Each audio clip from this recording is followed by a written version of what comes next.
Thank you very much, Sarah. And as I said, we're in the Struhl Arts Centre in Omagh for a special Election 2011 debate.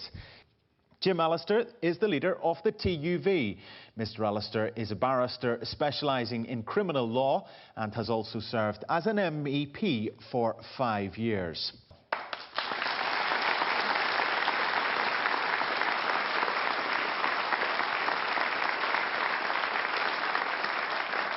Right, well, let's get straight down to business this evening. And our first question comes from Valerie Duncan. Valerie.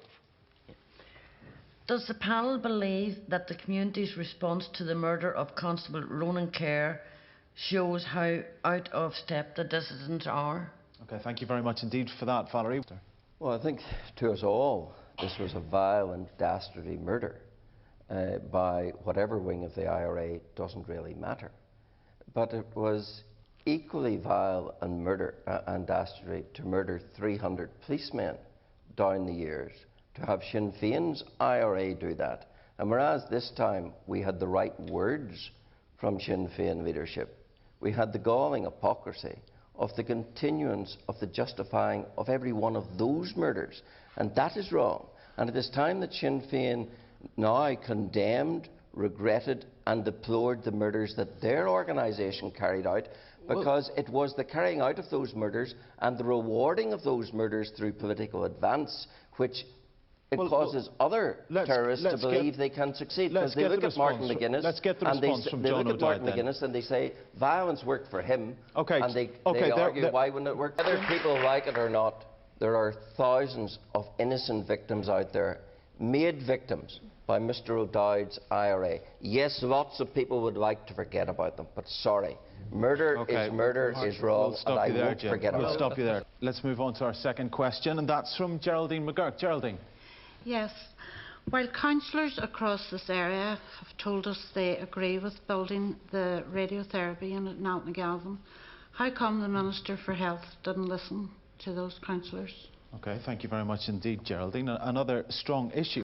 So this is something you can't blame on Sinn Féin then, Jim Allister? This is something which can be blamed on the collective failure of the entire executive. It is an absolute scandal that we have a cancer unit which can't be run at Altnagalvin.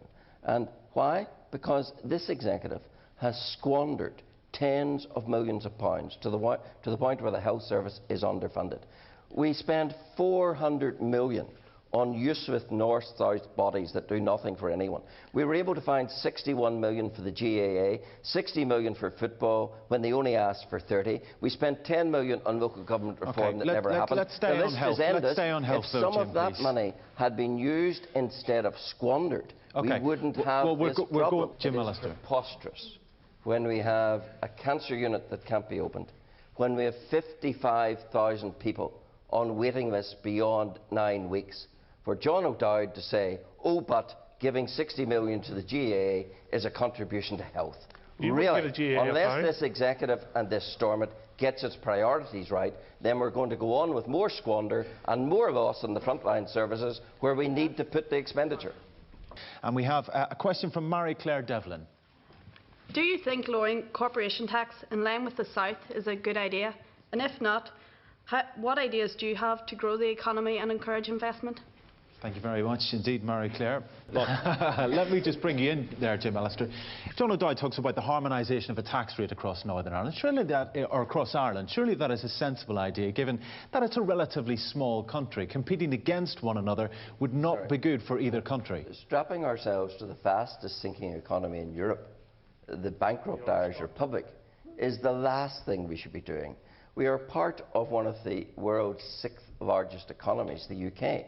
Yet under this executive, we have orientated our economy away from that strong economy towards the basket case that is the Irish Republic. And this idea of reducing corporation tax, and it's quite clear from Mr. O'Dowd that it is a political agenda as far as he's concerned, this idea of reducing it is a totally speculative gamble about which the only certainty is that there will be a £300 million cut in the block grant.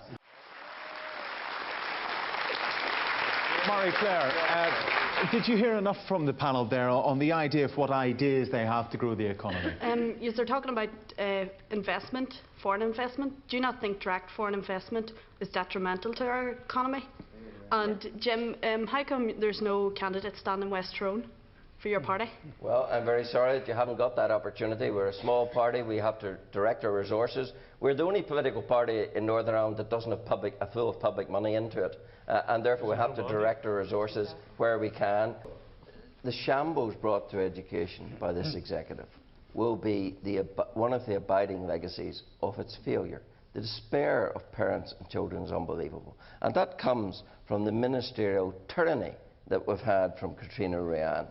Whereas at the heart of education should lie parental choice, not ministerial tyranny.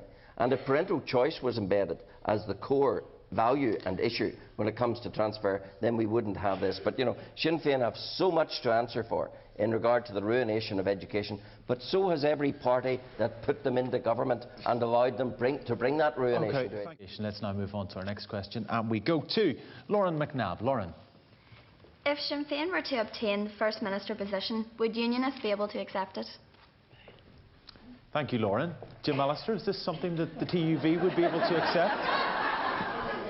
I don't want an IRA godfather like McGuinness as joint First Minister as he is at present, or as First Minister as is a possibility, because it is utterly unacceptable. But the answer lies in the lap of every Unionist MLA, because McGuinness could only ever become First Minister if Unionists nominated a deputy. So the challenge to the DUP and the Ulster Unionists is, will they join with us in saying that no unionist will be nominated as a deputy, and therefore Martin McGuinness, if it happened, couldn't occupy the office for 1 second. And of course we're in this position because the DUP wanted us to be here. That's why at Westminster they connived to have this change made, to create the boogeyman. The man they chuckle with for 4 years, suddenly in an election they want to create him into a boogeyman to try and duress people into voting for them. That's why at Westminster they didn't oppose it, didn't put down a single amendment to avoid the change, didn't seek to vote against it, and in the House of Lords their peers voted for it. Okay, Jim Allister.